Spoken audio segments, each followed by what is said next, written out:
Great morning, ladies and gentlemen. Thank you for joining us on our podcast again, Bringing Value. I'm joined with our friend Ricardo Acevedo. Excited to be here again, Seth. Yeah, man. We've been consistent with it, and I'm really happy about the results so far. It's been great. I love the feedback, and just excited to continue to share more stuff as we go. Absolutely, absolutely. Well, listen, today's topic is really near and dear to my heart, and I was talking about a little bit off camera with you. And I saw this clip on Tony Robbins. Yeah. Okay. By the way, Tony Robbins is an absolute idol to me. Same to me. Yeah, absolute. The king of self-development, in my opinion. And he talked about something about being 100% present.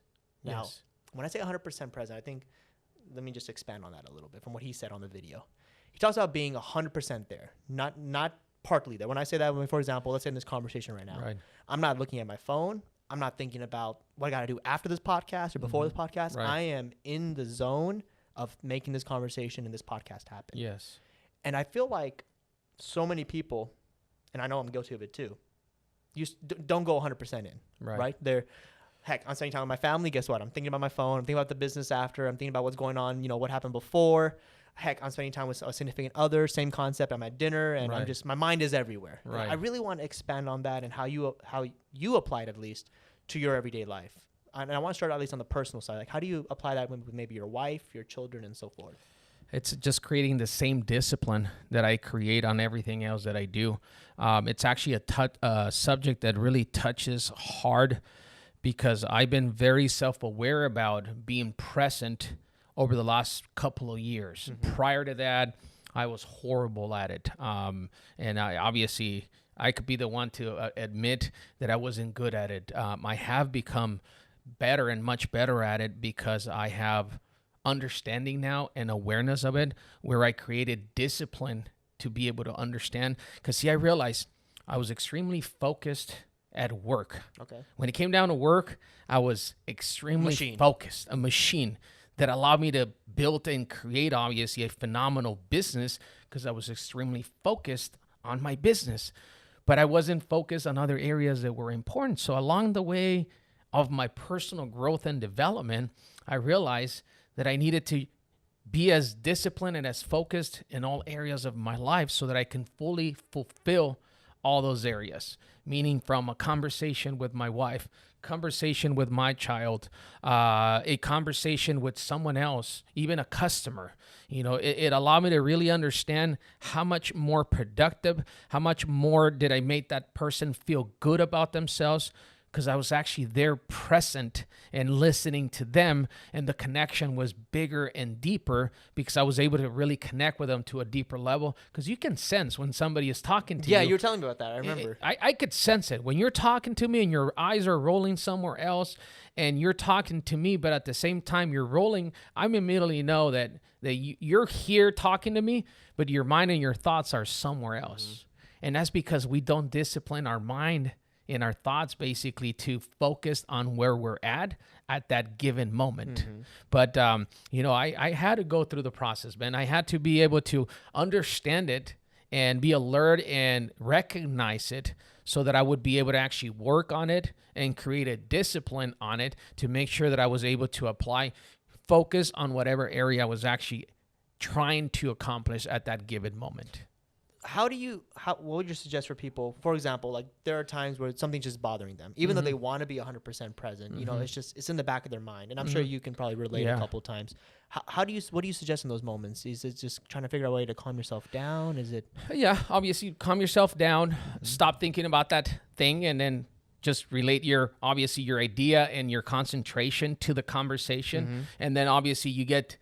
Sidetrack even sometimes when in the middle of talking is just talking to your internal self, man, and allowing yourself to understand that there's distraction going on and creating immediately that awareness so you're able to get back on track onto what you're actually doing right at that moment so that you have more moments of concentration until you start working on it and it becomes an actual habit. It requires like practice, I'm assuming. Of course, like anything else, man. It was something that I was horrible at.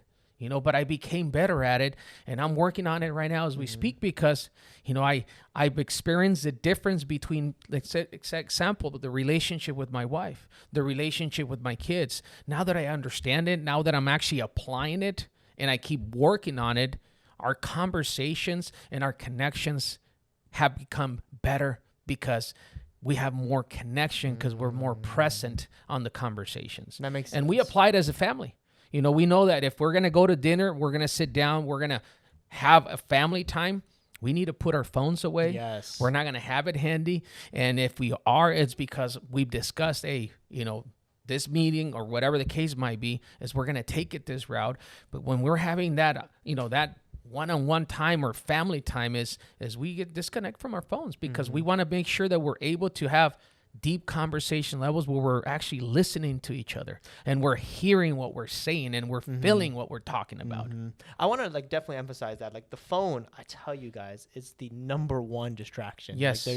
There's just so much on it and it takes away from the moment. Yes. Right. And I tell you, there's to the point where if I'm out with a friend for lunch and they drop on their phone, I think what it does is it decreases the momentum of the conversation. Yes, because you have energy going, and there's a certain synergy connection going, and all of a sudden, if that other person is checking a text message or is checking something, you disconnect that synergy that was going on right at the moment because there's that moment where you cut that connection to look at what you're going to look, and then you try to come back and reconnect.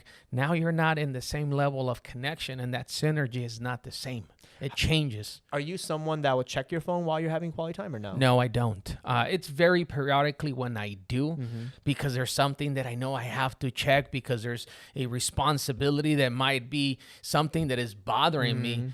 But to be honest with you, nowadays, man, if I'm having a meeting with somebody, obviously, that is important, my phone is basically away from me. I turn it down where I don't see nothing and I don't touch it until I'm done with my meeting or my conversation because that shows even respect to the other person.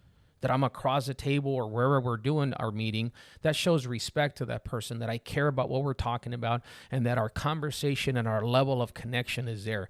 I've gotten better on relationships with customers. My relationship with my kids improved. Relationship with my wife improved. Every relationship or every conversation I have, it has gotten me even into a better level of connection and conversion because even with my customers, if I go to my business, I've been obviously very successful at selling real estate, despite the fact of the way I was conducting business. Now that I'm a better connector, you're better connected to them, dude. My outcome and my success is even higher. I have a higher ratio of success because I am more connected to my customers and my customers feel it, that I'm coming from my heart because I'm there, I'm present, and they can sense it. It's not Ricardo talking to them and Ricardo's thinking about these other 20 or 30 other 40 transactions I got going on because I got too much stuff going on and I'm not able to disconnect myself from that and just be able to be present. And it's taking me to the level, man, where it's very exciting because, it creates more peace and more freedom of conversation and expressing myself more naturally and organically instead of trying to pretend something. I like that. I like the concept of being able to, like I said, just connect on a deep level. I was going to go into your children, but I want to dive deeper now into the business side you're talking about. What you've talked about in the past, you're laser focused at work. You said now you're laser focused with even your clients and so forth. Yes. Was that something that you said was already there, and then you've just kind of improved on it? It was there on the work aspect of it.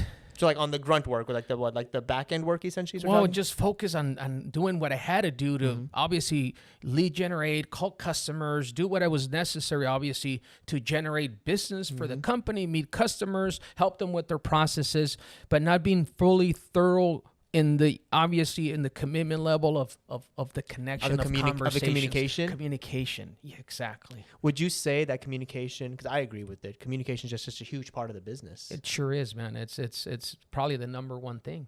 It's because you could be lead generating. Okay, and I tell this to my agents, you can be lead generating and pick up leads and customers that want to do business with you. But if your communication skills are not there, guess what? You're not going to convert. You're not going to close transactions because your communication is not good. So I teach this to my agents. I tell them, hey, listen, first you have to slow down your tone of voice. If you speak too fast, you got to slower. If you speak too slow, you got to pick up the tone. It's all about, obviously tonality and emotions and things of that nature. And how do you speak and how do you communicate? It's going to be a huge factor on the outcome you're going to have. You're speaking to somebody on the phone and you're in a rush trying to take that call. Guess what? Your possibilities of success with that customer are going to be minimal. And that's because the customer they can feel it. That you're just rushing through the conversation. Some customers are not going to capture that, but majority of them will feel, and they're going to realize, oh, this man is too busy for me, and you're going to make them feel uncomfortable. But when you take the time and you listen to the customer and you really have that connection with the customer because you really spent the time to listen to that customer, man, you're going to see the difference of the relationships you're going to build with your customers. They become your long-term customers for life because you connected with them to a level where it was beyond just a transaction. It was a human level of connection where they felt that you were very naturally and organically there to really help them because you were willing to listen to them. I have a question because I've been guilty of what you're talking about, right? For example, I'm in the middle of a project or something that's a little time sensitive. Yeah. And I get a call coming in. Yeah. I don't want to ignore the call. But at the same time, I know if I take the call, it's not going to be a high quality conversation because my mind is, on a time. What would you suggest? I would rather not take the call. Really? Yes. I actually became better at that because I wanted to answer every single call. And that was a problem I made. You know why? Because either I was going to answer calls or I was going to finish the task that I had in hand. Okay. That's multitasking. Yes. Why? Because now you're answering that call.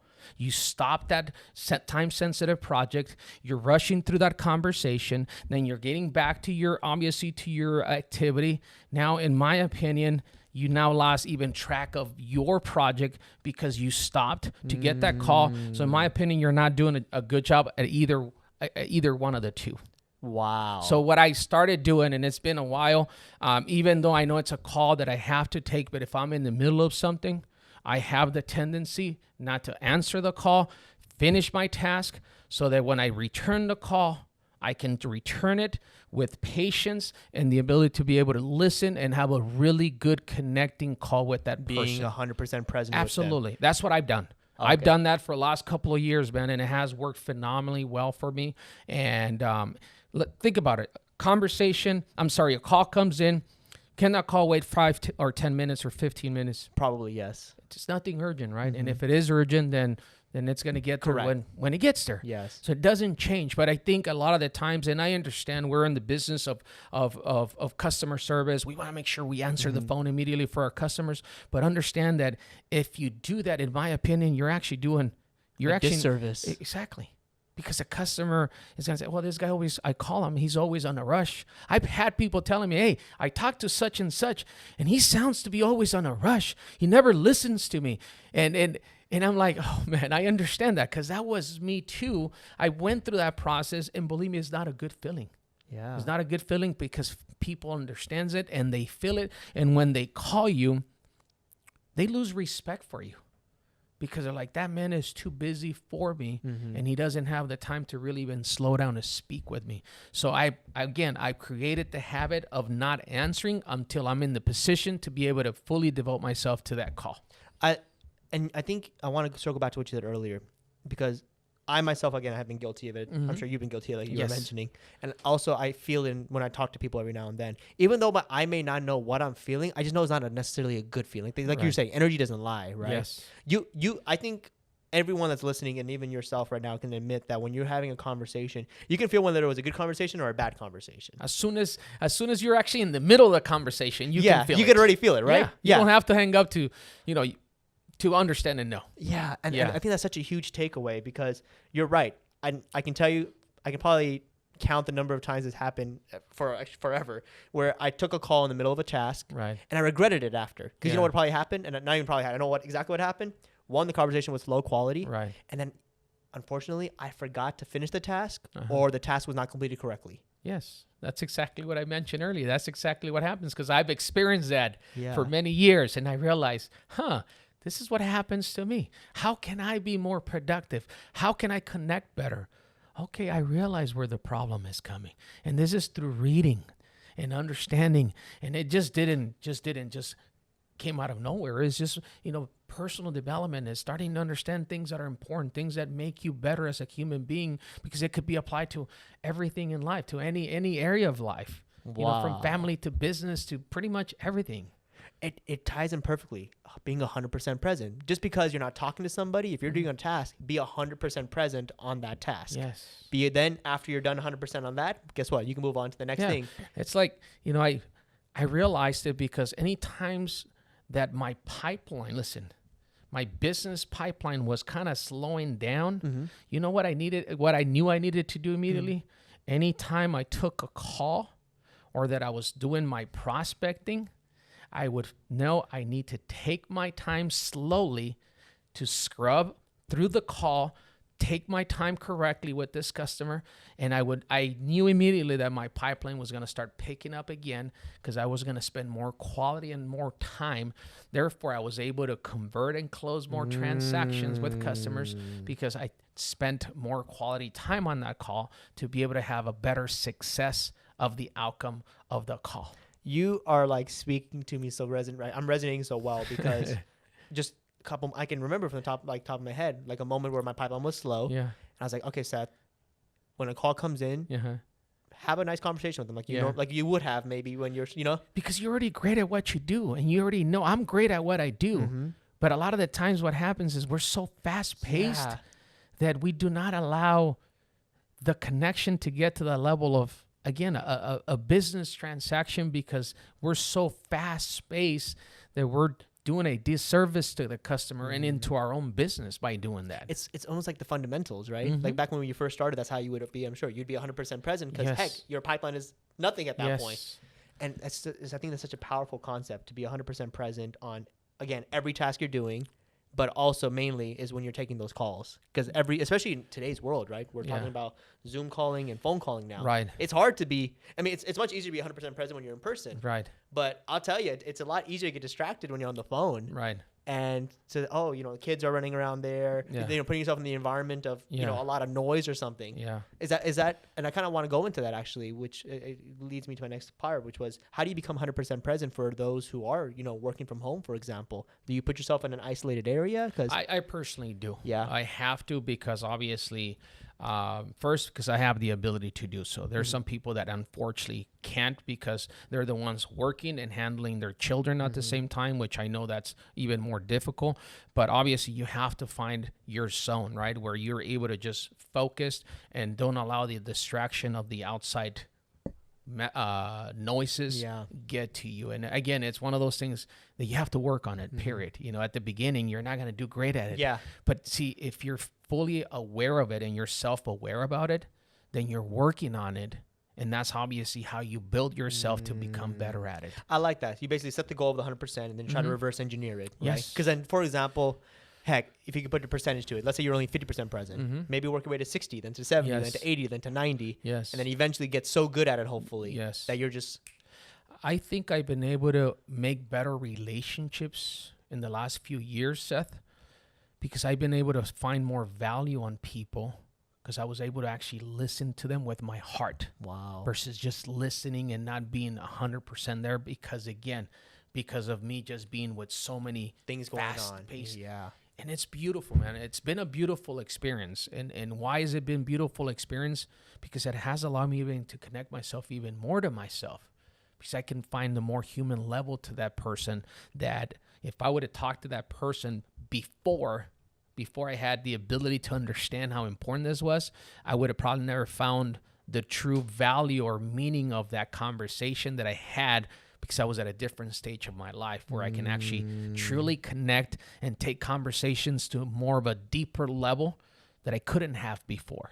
Wow. I love it. And therefore, that allows me to open up more relationships, find more great people in my life, connect with more powerful people in my life, more fulfilled too, and retain better relationships and friendship in my life because of that. Wow.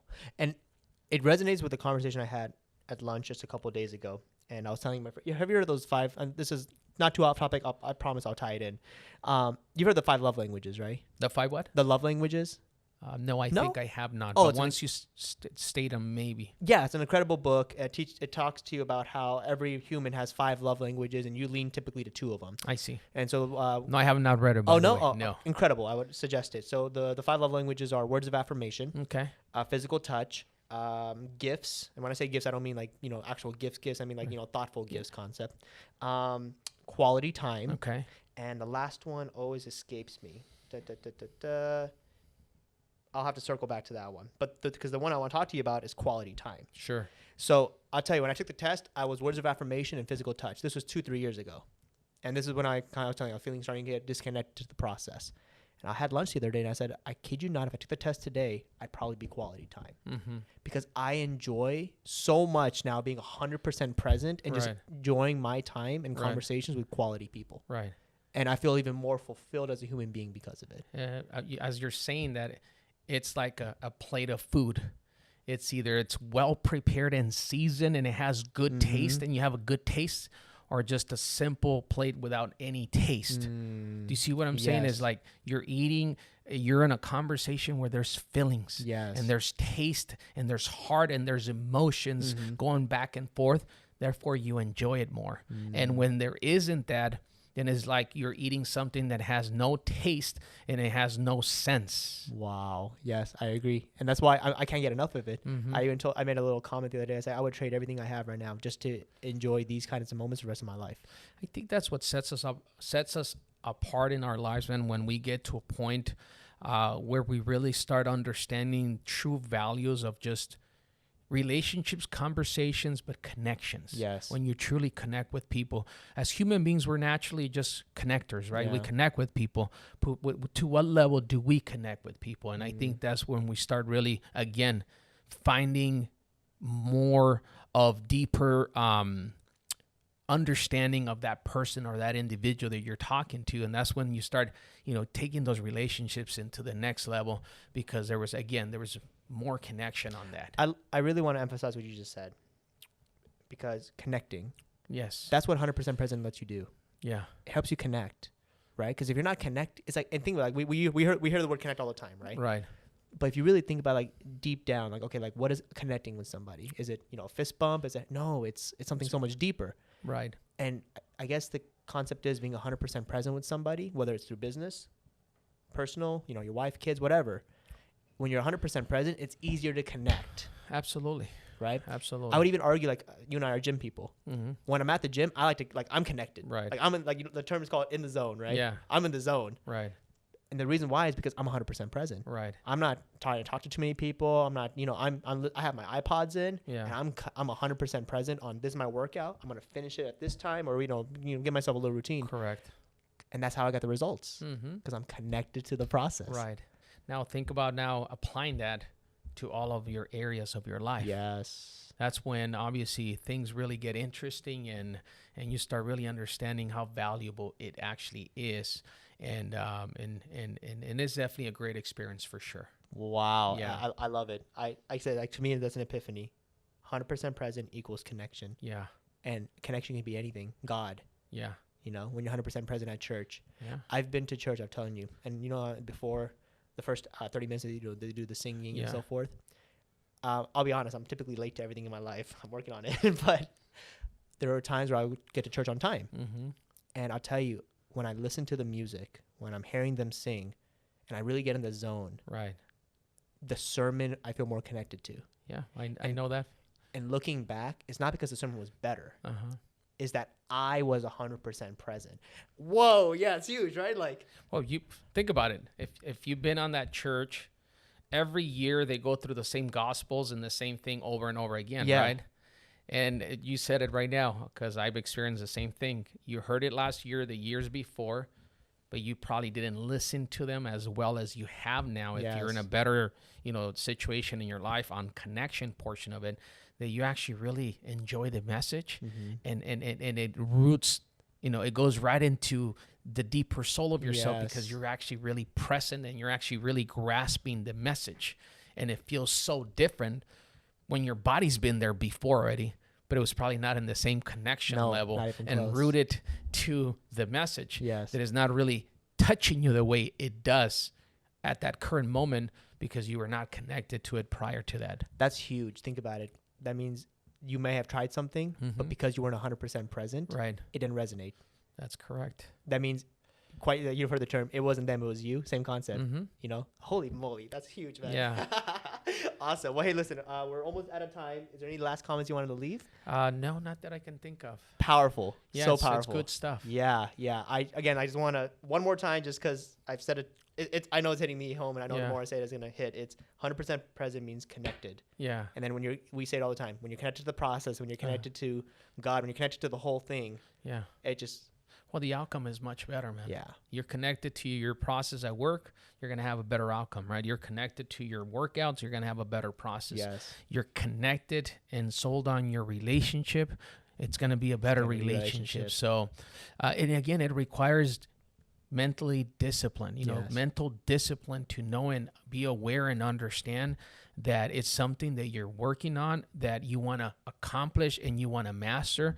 Therefore, you start becoming disciplined to understand, hey, I'm going into this meeting, or hey, I'm going to go and take my son to this thing. I need to disconnect myself from everything else and be 100% present with him, because we're going to discuss life. We're going to discuss, dad and son.